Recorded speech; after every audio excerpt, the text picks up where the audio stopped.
Cinema అనేది కేవలం ఒక మనిషి తాలూకా passion and his vision and that's it. There's no collaboration. కొంతమంది తమ ప్యాషన్తో తమ కమిట్మెంట్తో తెలుగు సినిమా ఖ్యాతిని ఎంతవరకు తీసుకెళ్లారు, ఆ చిత్రాలు ఏంటి అని కొన్ని మీతో చర్చిస్తాను. డిప్యూటీ కలెక్టర్గా పనిచేసిన ఒక మనిషిని పిలిపించి మిమ్మల్ని పెట్టి హీరోగా సినిమా తీద్దాం అనుకుంటున్నాను, మీకు ఓకే అయితే లుక్ టెస్ట్ చేస్తాను అని అంటే ఎదుటి మనిషి మారు మాట్లాడకుండా సిద్ధమే అన్నారు. లుక్ టెస్ట్ చేశారు, ఆయన సెలెక్ట్ అయ్యాడు, ఆయన పెట్టి సినిమా తీశారు.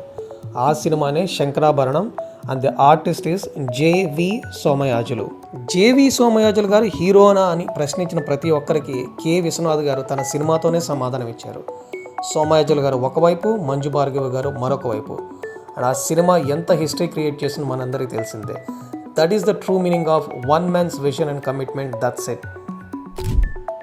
ఒక పెద్ద ఊర్లో ఒక జమీందారు, మంచి భార్య, చక్కటి కూతురు, ఊర్లో ఆయన అందరికీ మంచి ఇష్టడు, చాలా గౌరవం పొందాడు. అటువంటి మనిషికి ఊరి చివరన ఒక మహిళతో సంబంధం ఏర్పడుతుంది. ఆమె డాన్స్ చూసి మోహిస్తాడు.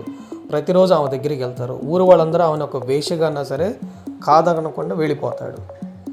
ఈ విషయం తెలుసుకున్న భార్య వదిలేస్తుంది. కొంతకాలం తర్వాత చనిపోతుంది.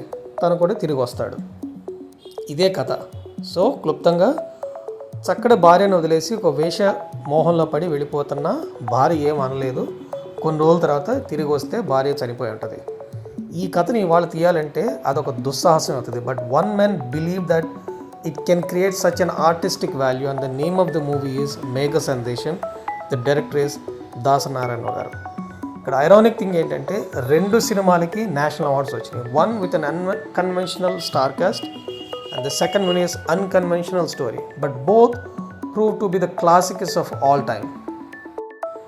కేవలం డైరెక్టర్స్ తాలూకా కమిట్మెంట్ అండ్ దేర్ విజన్తో నిలిచిన అనేక సినిమాలు, వాటి వెనుకున్న కథలు మీతో మరిన్ని రాబోయే ఎపిసోడ్స్లో షేర్ చేసుకుంటాను.